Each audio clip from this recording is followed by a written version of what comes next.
बहुत बहुत शुक्रिया आप लोगों का। ये सर्दी में आई होप ज़्यादा ठंड नहीं लग रही है और भूख भी लग रही होगी, सो मैं क्विक रिमार्क और फिर सवाल लेते हैं।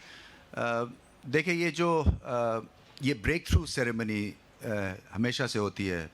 PSL HBL PSL ड्राफ्ट, इसकी हमेशा खुशी होती है, मगर ख़ास खुशी जो थी, जो मेरे लिए एक तरह से क्लिंचर था, वो था ड्रॉप इन पिचेस।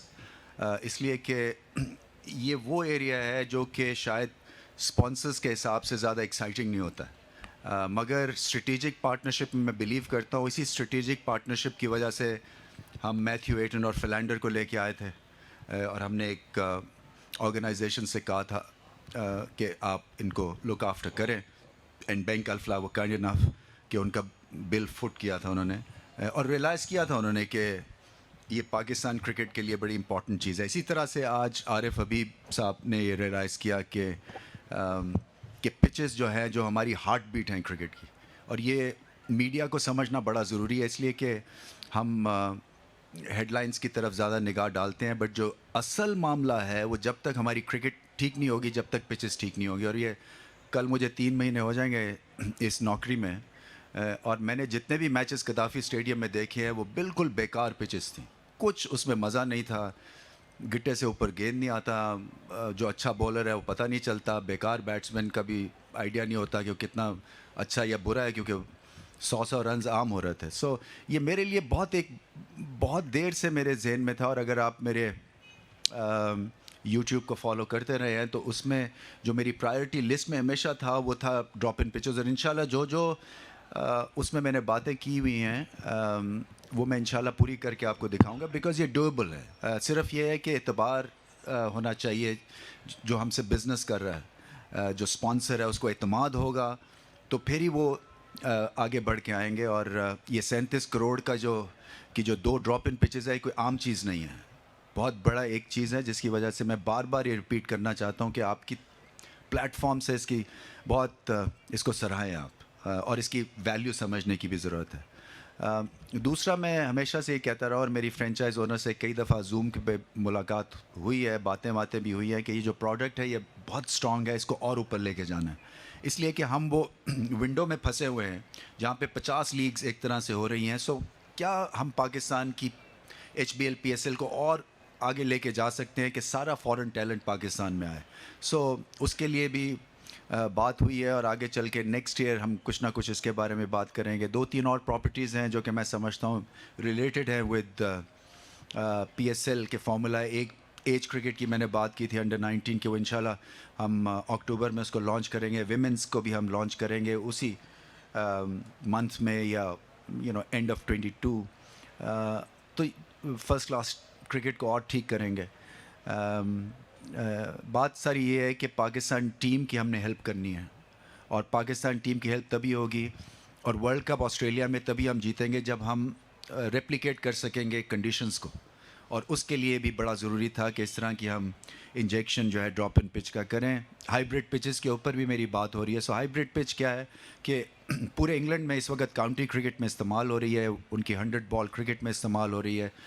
सो वो 95% जो होती है वो आपकी नॉर्मल पिच होती है, और 5% जो है वो एक मशीन आती है और आर्टिफिशियल ग्रास जो है वो जैसे वैसे सी के चली जाती है। सो वो उसकी जो वेयर एंड टेयर लंबा होता है। या हमारी स्कूल क्रिकेट, क्लब क्रिकेट में जैसे सबको आइडिया, यहाँ पे पिचेस ही नहीं है। जब पिचेस नहीं है तो पार हिटिंग नहीं हो सकती है, खेल नहीं सकते हैं, आपको तेज़ बॉलिंग के लिए स्पाइक्स नहीं यूज़ कर सकते हैं। सो आगे चल के मेरा इरादा है कि 90 हम ऐसी पिचेस जो हैं वो पाकिस्तान में क्लब और स्कूल के लेवल पे करें, ताकि पता चले कि क्वालिटी है, आइडिया हो जाए टैलेंट का। ये बड़ी बड़ी चीज़ें हैं जो मेरे जहन में इस वक्त। आपके बाकी कोई सवाल है तो आप मुझे बता दीजिए, और आपके आने का बहुत बहुत शुक्रिया। रमीज़ भाई, इस PSL की ड्राफ्ट से हम सबको नज़र आया कि इतने बड़े स्टार्स और इतने गैर मुल्की प्लेयर्स नहीं हैं। साउथ अफ्रीका, वेस्टर्न ऑस्ट्रेलिया के स्टार प्लेयर नहीं हैं। तो क्या अच्छा था कि हम लोग इस PSL को पिंडी, कराची से अपने बाकी छोटे शहरों मुल्तान और रावलपिंडी तक भी ले जाते, या पेशावर को भी इंट्रोड्यूस करा देते? एक ये सवाल है। दूसरा, आज एक सवाल कर ले, मैं इसका जवाब देता हूँ। देखें, जो लीग्स बनती हैं ना दुनिया में, वो लोकल प्लेयर से बनती हैं। ये तड़का लगाने के लिए फॉरेन प्लेयर्स आते हैं, और फॉरेन प्लेयर्स बड़े बड़े नाम तभी आएंगे जब ये लीग और ऊपर उठेगी इन टर्म्स ऑफ फाइनेंशियल्स। सो कोशिश तो कर रहे हैं ये लोग, मगर अभी बहुत गुंजाइश है, और फिर सबकी विंडोज़ जो हैं वो बंद ही होती हैं। ये हमारे नेबरली कंट्री की तरह की तो लीग है नहीं कि जिसके लिए सारा आपका कैलेंडर ईयर बंद हो जाता है और सारे प्लेयर्स अवेलेबल हो जाते हैं। सो अवेलेबिलिटी भी है, बट फिर से मैं वही कह रहा हूँ कि ये आप समझने की ज़रूरत है कि जो हमारी जो लीग ऊपर जाती है दुनिया की, वो अपने प्लेयर से जाती है। अब जो ऑस्ट्रेलियन लीग है बिग बैश, उसमें 2 ओवरसीज़ प्लेयर सिर्फ इन्वॉल्व हैं हर टीम में। सो मतलब उनके कितनी 6 टीम्स हैं, तो 12 ओवरसीज़ प्लेयर्स के साथ वो लीग जो है वो मशहूर है। सो ये हमारा एक कॉन्सेप्ट बन गया हुआ है कि जब तक के फॉरेन प्लेयर्स बड़े नहीं आएंगे हमारी लीग ऊपर नहीं जाएगी। गलत बात है। ऐसे ही है कि जब इंग्लैंड और न्यूजीलैंड ने पुल आउट किया था तो हम दोबारा से यहाँ पे टीमें बुलानी शुरू करते हैं, क्योंकि हमें एहसास कमतरी नहीं होना चाहिए, क्योंकि हम गलत नहीं हैं। सो बाकियों को यहाँ आके खेलने का मज़ा आना चाहिए। और बाय द वे दुनिया की सबसे बेहतरीन ये फास्ट बॉलिंग की लीग है, ये आप याद रखें। आप जिसी भी फॉरेन प्लेयर से पता कर लें, वो सब रेट करते हैं हमारी बॉलिंग को।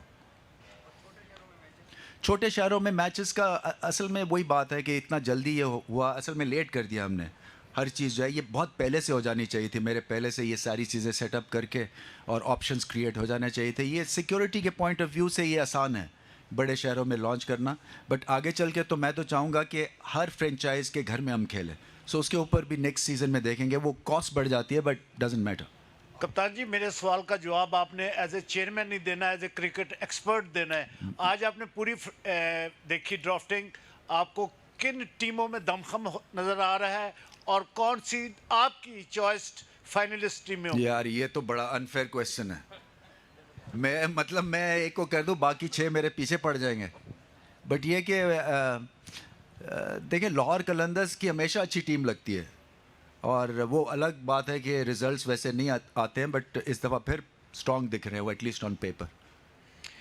सर सबसे पहले बड़ी अचीवमेंट है ड्रॉप इन पिचेस की, उसकी पहले आपको मुबारकबाद। मेहरबानी। और मेरा सवाल ये है कि वसीम भाई अभी आए थे थोड़ी देर पहले, और मैंने उनसे सवाल किया कि पीएसएल में जो फ्रेंचाइजीज ने जो कैटेगरीज बनाई हैं, तो वो उनका कहना था कि हम 6 साल कैटेगरीज बनाते रहे हैं, इस साल पीसीबी ने बनाई हैं।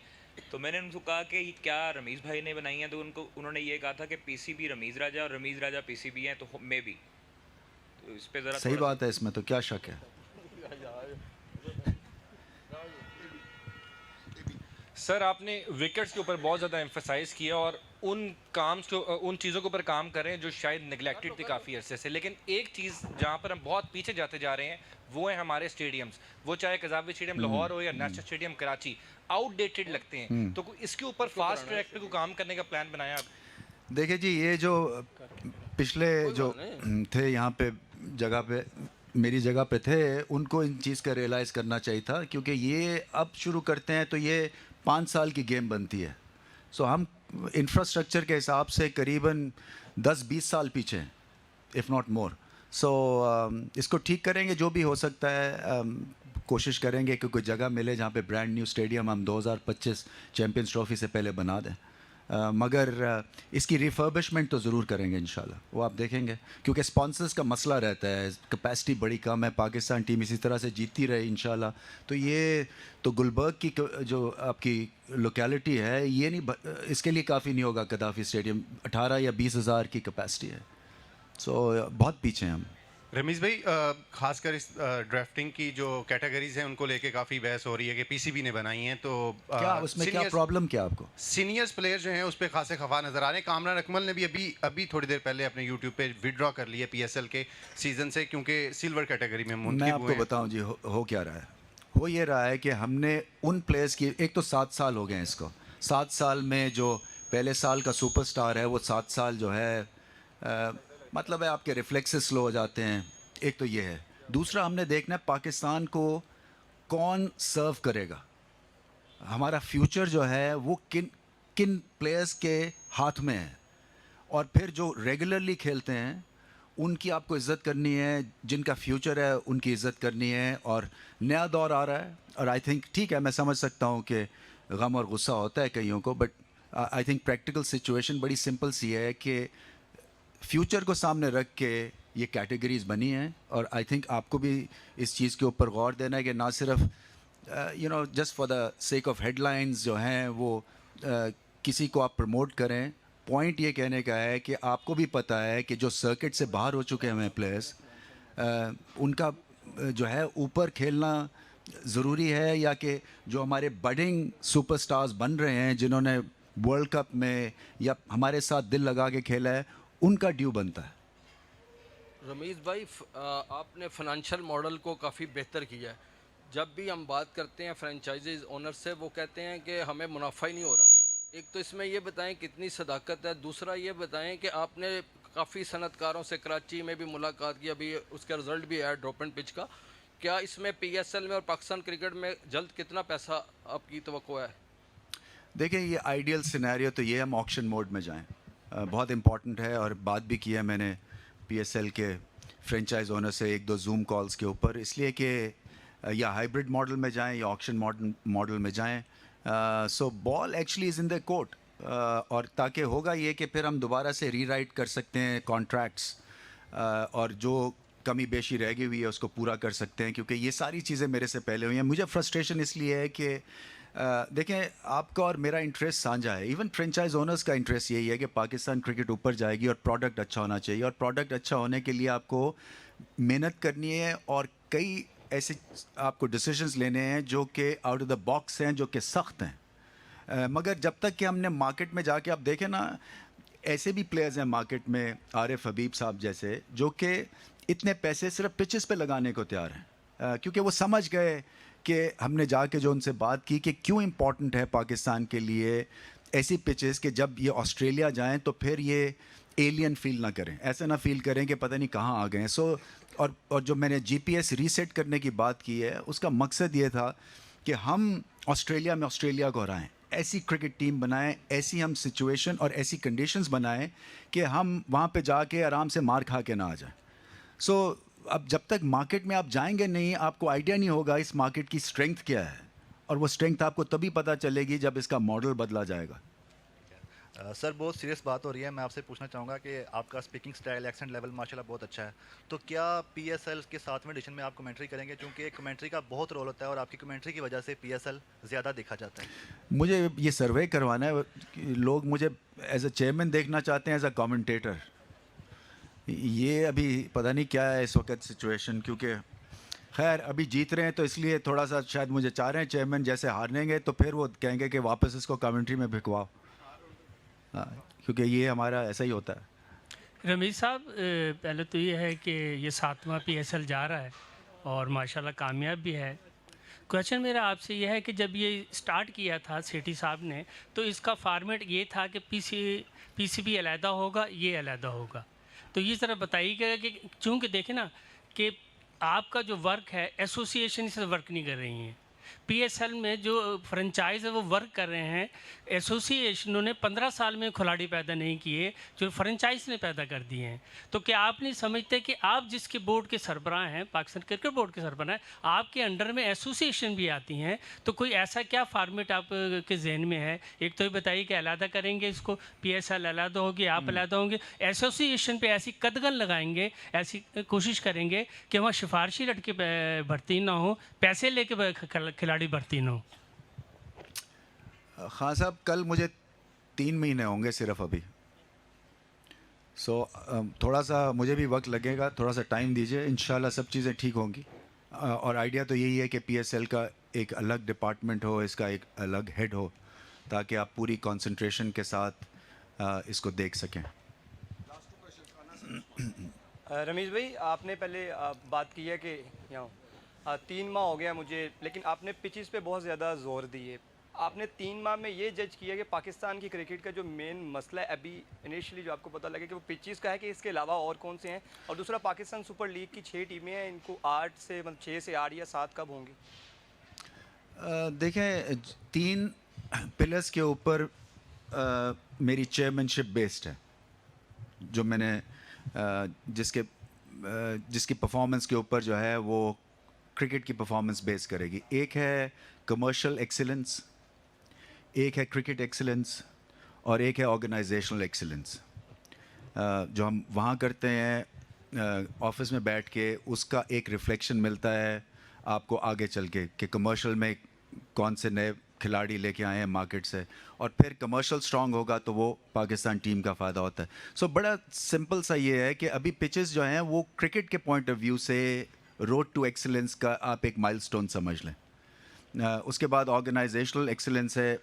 शायद कल तक आपको समीउल हसन हमारे चीफ एग्जीक्यूटिव का नाम भी बता देंगे. सो उस तरफ जाएंगे. और फिर उसके बाद है कमर्शियल एक्सीलेंस. सो कमर्शियल एक्सीलेंस में ख़ुद जाके बाहर जाना पड़ेगा, क्योंकि होता ये है कि हम थोड़ा सा ये समझते हैं कि सारे जो कॉम है वो हमारे यहाँ ऑफिस में आएगी क्योंकि हम बहुत 30 मार खान हैं, हमारे पास ग्रेट प्रोडक्ट है. मगर ऐसा है नहीं है. हम सर्विसेज इंडस्ट्री, हम सर्विस प्रोवाइड करते हैं और हमें जाना पड़ेगा और जाके बताना पड़ेगा कि क्या क्या प्रॉपर्टीज़ हैं फॉर सेल.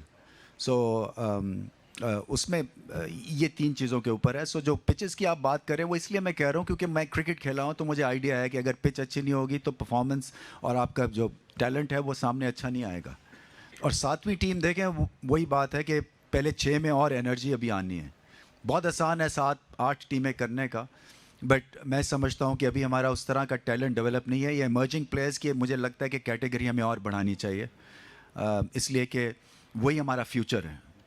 सो फ्यूचर अगर आगे जाएगा तो वो इमर्जिंग कैटेगरी से जाएगा और फिर फर्स्ट क्लास है आपकी. और जैसे मैंने कहा कि जूनियर आपकी PSL शुरू करेंगे इंशाल्लाह. उसमें आप देखेंगे पाथवे क्रिकेट के लिए मैं इंशाल्लाह अगले हफ्ते एक मैसिव अनाउंसमेंट करूँगा. सो ये चीज़ें हो रही हैं, मगर हम आपको झटके देने चाहेंगे हर हफ्ते के बाद. एक ही दफ़ा बता दिया तो ये कहते हैं जी आप सारी चीज़ें एक ही कॉन्फ्रेंस में मत बताएं. अच्छा रमीज़ भाई, क्वेश्चन ये था, अभी आपने कहा कि लोकल प्लेयर्स जो हैं वो आपकी लीग को बड़ा बनाते हैं. इससे पहले आप ही पहले कह चुके हैं कि जो फॉरेन प्लेयर्स होते हैं वो लीग को 4 चांद लगाते हैं, उसमें तड़का लगाते हैं. तो आप क्या समझते हैं कि अब जो आपकी स्टेटमेंट है क्या ये ठीक है, या पहले जो आप अक्सर स्टेटमेंट देते रहे? नहीं, मेरी स्टेटमेंट में कोई फ़र्क नहीं है. मैं आपको एक फंडामेंटल बता रहा हूँ एक लीग का. पहले तो ये समझे ना कि ये हमारी लीग है, हमारे प्लेयर्स सर्व हो रहे हैं, उनको मैक्सिमम पैसे मिल रहे हैं. पहले तो अपना हमने देखना है कि हमें क्या फ़ायदा है इस लीग का. मुझे तो कोई फ़ायदा नहीं लगता कि एक फ़ॉरेन प्लेयर को हम किसी भी अपने सुपरस्टार से ज़्यादा पैसे दे दें. ऐसा नहीं होना चाहिए. बाकी हर लीग में वो अपने प्लेयर को पहले रखते हैं और फॉरेन प्लेयर्स बाद में आते हैं. न्यूजीलैंड में तो होती नहीं है, बाय द वे. उनकी कोई लीग नहीं है, उनकी अंडर-19 सिस्टम भी नहीं है. मैंने बताया आपको बिग बैश में सिर्फ 2 ओवरसीज़ खेलते हैं. सो क्या मतलब इससे हुआ कि ठीक है आपका एक अट्रैक्शन होती है, इससे ज़्यादा कुछ नहीं होती है. और उसमें अगर आपने बेस्ट इंटरनेशनल प्लेयर्स लाने हैं तो फिर इसकी पाए को इंक्रीज़ करना पड़ेगा, फिर इसमें और पैसा डालना पड़ेगा. रमीज़ भाई, सिर्फ ये लास्ट बता दें कि बैटिंग कोच टीम के साथ नहीं है, बॉलिंग कोच नहीं है और हेड कोच भी अभी तक कोई अनाउंस नहीं हुए हैं. वेस्ट इंडीज़ सीरीज़ भी स्टार्ट हो गई है, तो इसका बता दें कब तक? देखिए मेरा तो बड़ा एक सिंपल सा इसमें प्रिंसिपल है. बल्कि मैं PM साहब से बात भी कर रहा था परसों, क्योंकि जब उनका मूड अच्छा होता है कभी कभी वो क्रिकेट की मेरे से गप मार लेते हैं. सो मैंने कहा जी आपने देखा अभी जो बांग्लादेश में हुआ, मैंने कहा आपने 2 ड्रेसिंग रूम देखे डग आउट, एक पाकिस्तान का था और एक बांग्लादेश का था. पाकिस्तान का डग आउट था ₹10.5 का. मतलब मेरे ना कोई बैटिंग कोच, ना बॉलिंग कोच, ना फील्डिंग कोच. और जो बांग्लादेशी डग आउट था वो $1 मिलियन का था. आपने नोट किया ना, उनके पास बैटिंग कोच भी था, फील्ड. और रिज़ल्ट क्या हुआ? 3-0 और 2-0. तो पहले फिर से मैं ये कह रहा हूँ कि आपको ये अपने ज़हन से निकाल देना चाहिए कि कोचेस जो है ना वो पता नहीं कहाँ से कहाँ लेके जाते हैं टीम को. नहीं, जो मैसिव जो इम्प्रूवमेंट होने वाली है, जो दुनिया के बेस्ट कोचेस मैं लेके आऊँगा और जिसके ऊपर वो है NHPC. ये है आपका एक तरह से जहाँ पे आपकी नई पौध ने तैयार होना है. और इस पे हम मैक्सिमम पैसे लगाएंगे और ऐसे लगाएंगे कि जहाँ से कोचेज़ अगर ज़रूरत होगी तो पाकिस्तान टीम के लेके जाएंगे. बट इसका मकसद ये नहीं है कि आप जो हैं वो इनको ज़रूरत नहीं है, बिल्कुल ज़रूरत है और उसके ऊपर तवज्जो भी है और ये सब्जेक्ट है. मगर मैं ये चाहता हूँ कि आप इसको जानने की कोशिश करें कि ये be all and and all नहीं है. ये इम्पॉर्टेंट है कि प्लेयर्स जो हैं उन्होंने अपने पाँव पे खड़े होना है. और जैसे मैंने कहा था कि अगर आप लीडर को आज़ादी देते हैं तो आप परफॉर्मेंस देख सकते हैं कि क्या होती है. सो ओनरशिप ली उन्होंने, इसी तरह से हर प्लेयर को ओनरशिप लेनी है. मगर इसका हम आई थिंक फ्लोट करें क्योंकि वो इतनी जल्दी देखें ना, जैसे मैंने कहा था, मैं आते साथ ही पे चेंजेस करनी पड़ी थी। सो अभी हमने उसको अखबार में निकाला है, वो हमें रूल्स के तहत जो है वो पहले अखबार में टेंडर फ्लोट करना पड़ता है, उसके बाद फिर हम लगाएंगे। और टॉप क्वालिटी या जो भी अवेलेबल टैलेंट है, मेरी कोशिश है कि वो यहाँ NHPC में अंडर 14, अंडर 16, अंडर 19 के साथ लगाएं।